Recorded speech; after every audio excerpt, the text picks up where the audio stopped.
A propósito de la decisión del GAFI, del Grupo de Acción Financiera, de incluir a nuestro país otra vez en su lista negra, en su declaración sobre Ecuador dicen que a pesar del compromiso político de este gobierno, Ecuador no ha avanzado en la promulgación de la ley que trata estos temas para asegurar, por ejemplo, una adecuada, dicen, tipificación del financiamiento del terrorismo. Por eso hoy nos acompaña la asambleísta María Paula Romo, miembro de la Comisión de Justicia. Bienvenida y muchas gracias por estar con nosotros. Sobre ese último tema, el financiamiento del terrorismo, que se lo está incluyendo ahora ya en el Código Penal Integral que se discute en la Asamblea. El artículo 358 que se refiere a ello dice: la persona que proporcione, ofrezca, organice o recolecte activos ilícitos para financiar delitos de terrorismo será sancionada con pena de 6 a 9 años. ¿Está tipificado el delito del financiamiento del terrorismo de acuerdo a lo que exigen incluso los convenios internacionales a los que estamos suscritos ya? Bueno, nuevamente buenos días, muchas gracias. Sí, pero no solamente en el proyecto del Código Penal. En la reforma anterior, hay una reforma del 2010, luego de que el GAFI nos incluyó en esta lista, la lista se llama exactamente de países de alto riesgo o no cooperantes. Y luego de que el GAFI nos incluyó en esta lista, ya se hizo una reforma. Yo creo que hay que ser claros sobre algunas cosas. En primer lugar, no es que tenemos una observación porque no existe el delito de terrorismo o porque no está lo suficientemente fuerte o dura la sanción. Al revés, el propio informe, hay una evaluación conjunta con el GAFI-Sud, que lo que dice es que es demasiado amplia la tipificación de terrorismo, que es tan amplia que va en contra de toda técnica, que incluye hasta un etcétera. Entonces, a veces nos pasamos, ¿no es cierto?, por complacer estos pedidos y en realidad faltamos a toda lógica, como yo creo que pasó, pero hay que añadir otras cosas. ¿Qué más dice el informe colectivo? Que no está funcionando el sistema unificado para revisar las propiedades inmobiliarias, que ya se reformó en la ley, pero que no está funcionando. Que la unidad de análisis financiero no tiene mecanismos para nombrar director y subdirector que lo desvinculen de las influencias políticas. Recordemos que el anterior director de la unidad de análisis financiero fue despedido, fue separado de la unidad, luego de anunciar que nos incluirían nuevamente, porque esa fue la consecuencia, eso fue lo que provocó su salida. Anunció que lo más probable era que nos incluyan. No está hecho el reglamento, había 90 días, han pasado 18 meses. El informe habla de la seguridad del sistema, de la unidad de análisis financiero, se refiere a los temas informáticos y hasta a la seguridad de las ventanas de acceso. Es decir, hay un informe que tiene una gran lista de temas, no se han incorporado a todos los actores al sistema de prevención, todo lo que se hace de transferencia de dinero no está todo en la supervisión de la super de bancos, sino que hay partes que están en la superintendencia de compañías por el dinero que llega de remesas en Cuba. Eso es sobre todo lo que incluye este informe del GAFI. Sobre lo primero a lo que hacíamos referencia, que es la tipificación del delito por el financiamiento del terrorismo, importa que, y por eso le pregunto cómo se está incluyendo en el Código Penal Integral, que quede claro en las definiciones, es decir, cuáles son realmente los actos terroristas, cuáles consideramos como organizaciones terroristas. Y le pregunto porque ya hubo antecedentes en Montecristi y después en la Asamblea, cuando no se quiso incluir el tema del repudio a todas formas del terrorismo, tampoco se definió qué se entiende por terroristas. Entonces, ¿finalmente se ha trabajado en eso? Yo creo que hay temores de lado y lado, porque por un lado hay esta discusión de, por ejemplo, los grupos beligerantes en diferentes países, cómo se califican, y por otro lado tenemos una serie de luchadores sociales en el Ecuador acusados de sabotaje y terrorismo. Entonces, una tipificación más exacta del terrorismo es vital. Está en el artículo 354 del proyecto del nuevo código, y yo creo que es una definición mucho más completa que la anterior, pero nuevamente, no reduzcamos esto a un problema de tipo penal. Hay que revisar el Código Penal, yo lo he dicho varias veces. Primero el país tiene que decidir si es que le interesa o no salir de la lista del GAFI. Porque cuando uno escucha al procurador y cuando uno escucha cuáles son las consecuencias, problemas en las líneas del crédito para el sector público, pero también para el sector privado, entonces yo al menos diría, nos interesa que no nos incluyan en esa lista. Pero luego el presidente de la República dice que no pasa nada si nos incluyen en esa lista. Entonces deberíamos primero decidir. Nos interesa que nos saquen de la lista, nos interesa el estar calificados en un criterio así. porque si es que queremos salir, entonces hay varias medidas que tomar, pero no reduzcamos al tema legislativo y no lo convirtamos en un pretexto para aprobar el Código Penal. Aprobemos las disposiciones del GAFI como un tema aparte. Precisamente porque algunos asambleístas han considerado que ahora, a pretexto de las exigencias que podría haber sobre tener ya tipificado el tema del financiamiento al terrorismo, pero con más especificaciones como tal sobre las organizaciones, etcétera, se podría querer aprobarlo, ya que está dentro del Código Penal integral, a mayor brevedad ese código, que incluye también otros temas, y eso es importante resaltar, desde garantías fundamentales, derechos a la mujer, infracciones penales, ejecuciones de penas, lo que regula día a día la vida de los ecuatorianos, y que se ha tomado ya bastante tiempo, suficiente para la discusión, o falta todavía mucho más. Bueno, más que un problema de tiempo, que también necesita tiempo el debate del Código Penal, preguntémonos cuál es la calidad del informe que ha salido de la Comisión.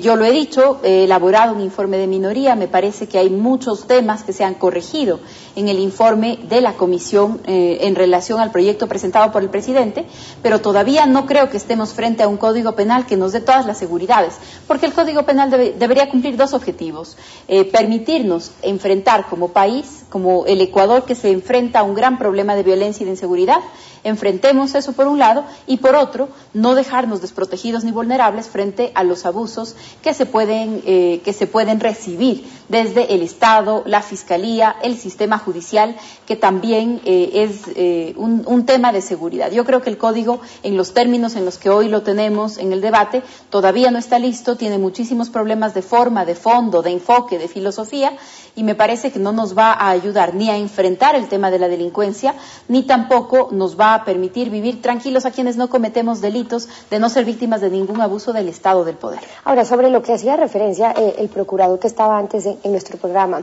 el GAFI habla en ese informe de una legislación especial, y en su momento el procurador hacía referencia de que presentó, siendo parte del Consejo Nacional contra el Lavado de Activos, ya una reforma que incluía lo que exigen los convenios internacionales a los que estamos suscritos. ¿Por qué no se lo hizo ahí, un proyecto aparte, en lugar de incluirlo ahora en todo un Código Penal integral? Pero claro que se lo hizo ahí.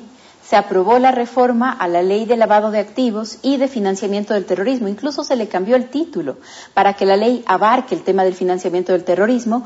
Ahí se aprobó. Ahí, ustedes recordarán, se incluyeron entidades obligadas a reportar que no estaban antes, como por ejemplo quienes hacen bienes raíces, los notarios, los casinos, aunque los casinos ya no funcionan hoy en el Ecuador, se los incluyó en esa reforma. Esa reforma ya se hizo, no ha sido reglamentada, todos los mecanismos no han sido incorporados, el sistema no está completo, pero la reforma se hizo. Bueno, pero sobre esos temas que están incompletos y que por eso ahora lo están incluyendo en el Código Penal Integral, ¿por qué no se los incluye en esa legislación aparte, como una ley específica, que es precisamente también algo de lo que habla el GAFI? Esa es una posible salida, el hacer la reforma de esos temas puntuales, no que no estén, ya están, pero si es necesario reformarlos, podríamos reformarlos en su ley específica, en la ley para lavado de activos y financiamiento del terrorismo, y que no se convierta en un pretexto para aprobar un Código Penal que tiene 1000 artículos más. Pero no perdamos de vista que hay una serie adicional de medidas de las que no se habla o de las que se pretende no hablar, que han hecho que estemos en esa lista y que no tienen que ver con la tarea legislativa. ¿Por qué usted cree que aparte de la tarea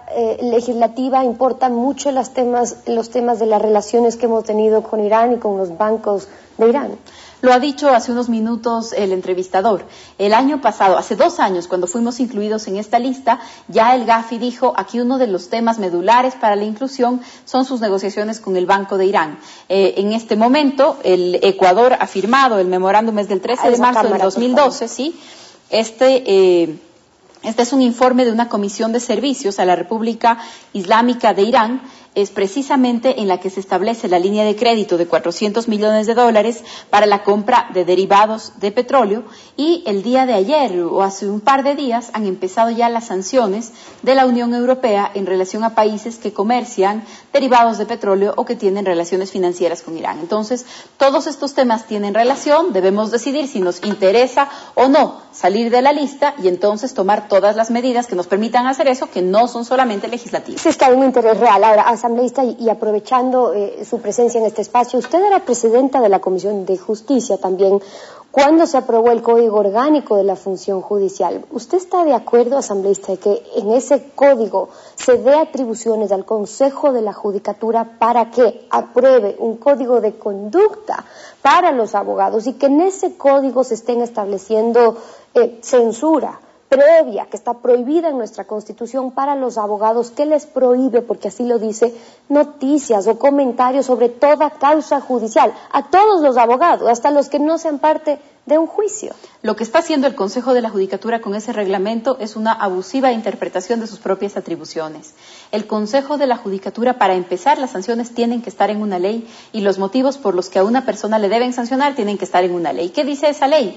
Que si, por ejemplo, los abogados incidentan el juicio, yo lo que quiero es demorar, que no llegue el día de la sentencia, que no llegue la audiencia, y presento un papel, un escrito, al otro día lo demoro, que el juez pueda llamarme la atención, que si yo le insulto al juez, que si yo no llego a la audiencia, por supuesto pueda tener un llamado de atención, lo que antes hacían y lo hicieron muy mal los colegios profesionales, y creo que esto de alguna manera llevó a que el Consejo de la Judicatura pueda ocupar ese lugar. Pero la idea de que eso incluiría que los abogados no podamos dar declaraciones públicas, que los temas judiciales no se debatan en los medios, es un absurdo, y es un absurdo no solamente que atenta contra los abogados, el ejercicio de nuestra profesión, sino también contra los ciudadanos. ¿Quiénes van a comentar los temas judiciales que son de interés público? Vamos a necesitar, o los medios van a necesitar, invitar a un médico, invitar a un ingeniero para que comente los juicios, porque los abogados no van a poder hablar del tema. Creo que el Consejo de la Judicatura está tomándose una libertad y una interpretación de sus propias atribuciones, no solamente en este tema. El Consejo de la Judicatura de Transición se está extralimitando en lo que le corresponde hacer, y me parece que en el caso de los abogados es inaceptable lo que se pretende con esos artículos. Eso para dejar en claro cuáles eran las facultades del Consejo de Transición de la Judicatura y lo que hace con ese código de conducta. Me pegan pocos minutos, pero no quiero dejar colgado el tema importante de la criminalización de la protesta social. Asambleísta, ¿por qué? A pretexto de que en el Código Penal actual se deja claro los delitos de sabotaje y terrorismo, y que como así dice hay que acusarles de terrorismo, a pesar de que se podrían valer de otros artículos en el que se puede sancionar, por ejemplo, una movilización, una protesta sin una autorización y un permiso, el resultado es que hay varios juicios por sabotaje y por terrorismo. ¿Qué se está haciendo respecto a eso ahora ya en el Código Penal integral? Yo no creo que hay mayores soluciones en el informe de la Comisión de Justicia. Yo lo he dicho en mi proyecto, en mi informe de minoría. Lo que se hizo fue borrar el delito de asonada, que incluía el proyecto del presidente de la República, porque eso ya era impresentable. Era cualquier persona que le exija a la autoridad de forma tumultuaria que haga o deje de hacer algo que está en sus funciones y va presa de 1 a 3 años. Pero se han mantenido artículos, primero, que tratan como sinónimos la huelga y el boicot, cuando la huelga es un derecho laboral reconocido en la Constitución y en los documentos internacionales. Se ha mantenido uno de los párrafos, el segundo párrafo del delito de rebelión. La primera parte se refiere a tratar de derrocar a un gobierno, es el delito de rebelión, pero la segunda parte ya hace que cualquier crítica, que cualquier movilización pudiera convertirse ya en uno de estos tipos penales. Y a eso hay que sumarle otras figuras que, si bien no son exactamente la criminalización de la protesta social, son figuras tan abiertas que podrían servir para la persecución judicial de otros sectores. Yo lo he dicho varias veces, el tipo penal del enriquecimiento privado no justificado, que invierte la carga de la prueba, la Comisión lo ha corregido en unas pequeñas cosas, pero que es imprescriptible, que según el proyecto del presidente ni siquiera se podían tener amplios medios de prueba, sino que había un solo medio de prueba para desvincularse del delito. Esos son tipos penales que servirán para nuevas formas de persecución, y yo no digo solamente en este gobierno, es que cuando está escrito en el Código Penal se puede prestar desde los abusos del más alto nivel hasta un fiscal, un juez en cada uno de los cantones de este país que provoca una persecución de este tipo. Desde abusos hasta la propia criminalización de la protesta, y estos son algunos de los temas que están discutiendo ahora en la Asamblea. Asambleísta, muchísimas gracias por habernos acompañado esta mañana aquí. Muchas gracias, buen día.